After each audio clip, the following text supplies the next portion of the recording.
Welcome to Oakland Schools Leading the Way, our interview series highlighting dynamic leaders throughout our region. Today, I am so grateful to be joined by Dr. Pescovitz, the president of Oakland University. Thank you so much for joining us today. It is such a pleasure and honor to have you here with us. Can you just tell us a little bit about your background? You have such a dynamic background. Well, thank you so much for having me. I have to say that it's a true pleasure to be here. I'm serving as the 7th president of Oakland University. I'm now in my 8th year as president. I have a slightly unusual background in that I'm a physician, and that's a little bit rare for presidents of public universities. Prior to serving as the president of Oakland University, I was a senior vice president at Eli Lilly and Company, where I was in charge of U.S. medical affairs. Before that, I was the CEO and executive vice president for medical affairs at the University of Michigan Health System. And before that, I was at Indiana University for 21 years, where I was the executive associate dean for research, the vice president for research at Indiana University, and the CEO of Riley Hospital for Children. But I'm delighted to be here with you today. I am as well. And when doing just research for our segment and just looking at all the things you've also researched and published with over 200 different articles. So this is really a joy. And I'm wondering if you can talk to us about thinking back on your early leadership time. Yeah. What leadership qualities do you believe have been most essential to you as you've evolved in your leadership and now as the president of Oakland University? Well, thank you so much for asking me that question, because I have spent a lot of time thinking about what the important qualities and characteristics are that go into being a great leader. Mm-hmm. And I've come to the conclusion that there really are what I would call 8 qualities and characteristics, and I call them the 8 C's. Now, the first one doesn't actually start with a C. Plot twist. A little twist.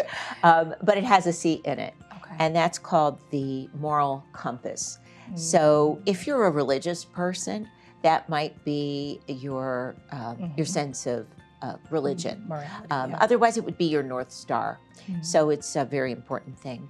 It's your what drives you, your sense of conscience. The second one is your sense of compassion.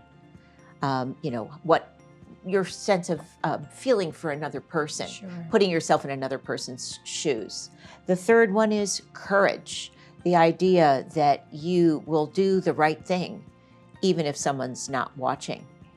The fourth one is contribution, knowing that it is important that you do the right thing. Anne Frank said that it's important to know that you will try to do the right thing. She never really lived very long, but her diary went on to do that.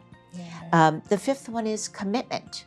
And that's the idea that even if you say all these words, you're actually going to put in the hard work, the dedication that it takes. The sixth one is communication, what we're doing here today, talking about how to get other people around to galvanize and do the right thing, and to get people on board with you. No leader does things alone, so communicating important ideas. And the seventh one is similar in that we never work alone. Leaders may sit on top of an organization, but they collaborate with others, and that's collaboration. And then the eighth one is, in a way, what I call the spicy sauce. Really great leaders require creativity. They look at the same thing that you and I look at, but they see something unique. Completely different. And they use creativity. And no matter what field you're in, it's not just artists or musicians or poets that need creativity.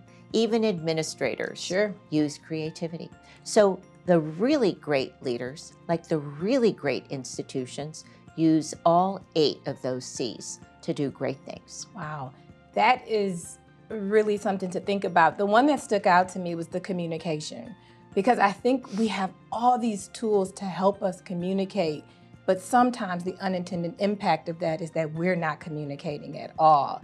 And I know with you sitting on a college campus with younger adults, having those face-to-face contacts and communication has been very different because they grew up in a very digital age. And so that one for sure stood out to me as really important, being able to have dialogue and share it with others. Well, and I would say that over the course of my career, the communication remains a very important mode of interacting with people, but the way we communicate has changed. As you said, today being able to communicate by social media is very important, whereas in the past, we used different modes of communication. Yeah, you have to have some type of social media presence or it will tell your story for you, 100%. So thinking back early days, and now that you're sitting here providing this invaluable advice, what advice would you have wanted to have gotten in your early career that you think would have been very beneficial? Well, you know, and I did always sort of subscribe to this, but I believe it would have been helpful for me to always believe that people should aim really high and be extremely ambitious. And I call that shooting for the stars. Okay. But what I wish they would have also told me is that it's okay to fail. So while you aim really high and you say, I am going to try to be as goal-oriented as I can and shoot for really exciting, ambitious things, but it would be okay to miss. And if you miss, you might land on the moon. Sure. And having a moon landing would be just fine. Because you know what? You don't have to tell everybody that you aimed. Shooting for the stars. That's right. You could just say to them, I was actually aiming for a moon landing. And guess what? If I told you that I was aiming for a moon landing, you'd say, that's really great. 10 out of 10, you made it. And you would think that was fantastic. You didn't have to know that that was a miss, that actually it was my second choice or my third choice. Wow. You would think that was great. Wow. And so in a way, people can aim even higher.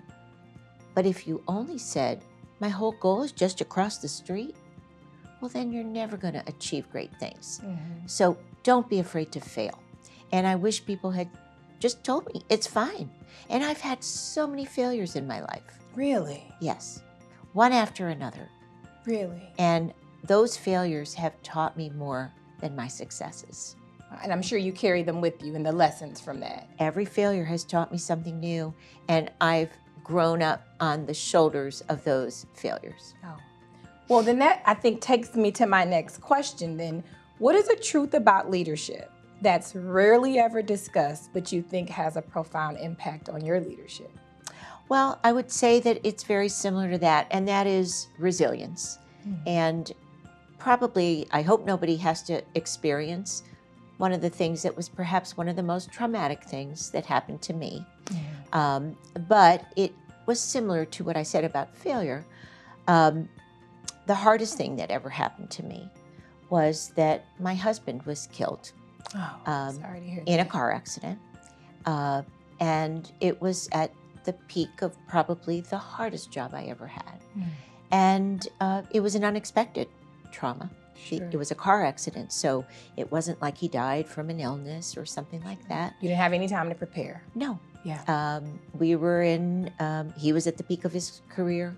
I was at the peak of my career. I had 3 children who were in late adolescence.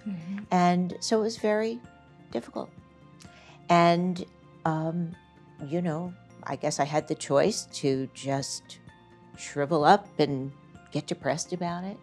But I had children, I had a big job, and I had to figure out how to adjust. And that taught me an important lesson. And by the way, at that time, I was the CEO of the University of Michigan Health System.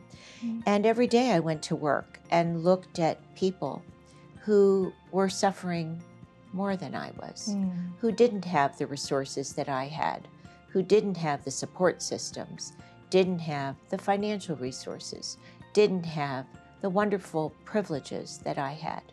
And even though I was very sad and did feel very down, I realized I didn't have the privilege to feel sorry for myself, and recognized how lucky I was Sure. to have had a great 31-year marriage and to have 3 wonderful children and a great job and great colleagues and great friends. And then I just set my mind to working harder for others. And that was a great lesson. Wow. Perspective is really important. When you think that things could not be any worse, then perspective always gives you grounding. And so I'm really glad that you shared that. And it wasn't on your list of C's, but I think for me, leaders that I'm inspired by also have that vulnerability space. And being able to share in those vulnerability moments is one thing that helps you connect with others. And people like to follow what they have connection to. So I'm really appreciative that you were able to share that. In thinking about where we are, you may have heard that we have, some politics happening in our country, just maybe a little bit. What do you think are some of the biggest challenges and opportunities ahead for us as we think through from a leadership standpoint? Well, I worry about our country being divisive. Yeah. And I worry that we don't always speak to one another with civility. Mm-hmm. I worry about our economy.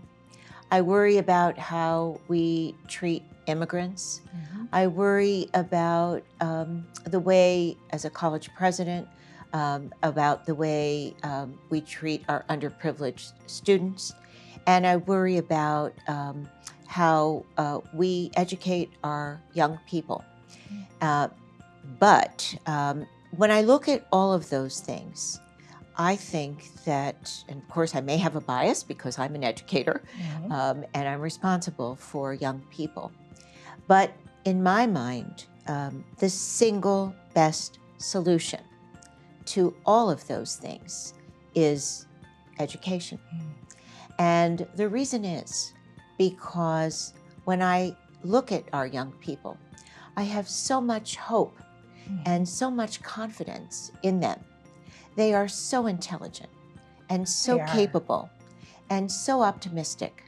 And I have so much pride in them. And our students are models and role models for the future.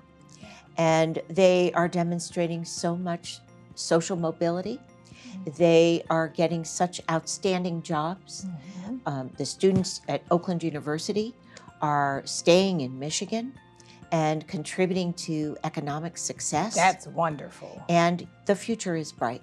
Yeah. So I am absolutely convinced that higher education is promising and will repair our ills. Well, as we're thinking about here in our Human Resource Leadership Academy, we're trying to prepare the next leaders that can sit in these human resources executive roles and begin to lead organizations with their goals and objectives.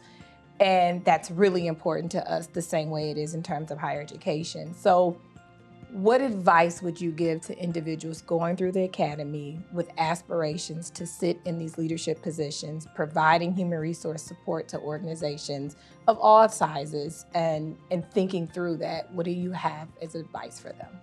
Yeah, well, I think that what they need to do is, first of all, take those natural talents that they have. It's very important for them to develop competencies. Mm-hmm. It's not just what they want to do. They have to get skills. Sure. And so I do think that getting credentials and skills is very important. Learning how to communicate, we talked about that earlier, mm-hmm. with others is very important. Learning how to debate civilly is very important. And then getting good, if they're in early phases in their training, getting internships in a variety of different fields, mm-hmm. and working with people in different industries so that they can learn about the diversity of our different kinds of economic specialties is very important. Someone who is in one kind of business needs to get exposed to people in other businesses. True. And different races, different backgrounds, different geographies. That is really the best way that we're going to move our society forward. And you've done a wonderful job of having the most diverse career that I've seen in quite some time. That has really been advantageous. Yeah. And for example, our students at Oakland are extraordinarily diverse. Mm-hmm. And that to me is what will help our society the most. Well, President Pescovitz, thank you so much for being here. I really appreciate your time. The nuggets you were able to drop, they were golden. And I am wishing you nothing but the best and Oakland University. And I wish you the best too. Thank you so much. And I'm delighted with this program you're running. Oh, thank you. Thank you. Thank you for joining this episode of Leading the Way. I'm Dandridge Floyd, the Assistant Superintendent of Human Resources for Oakland Schools, and I will see you next time.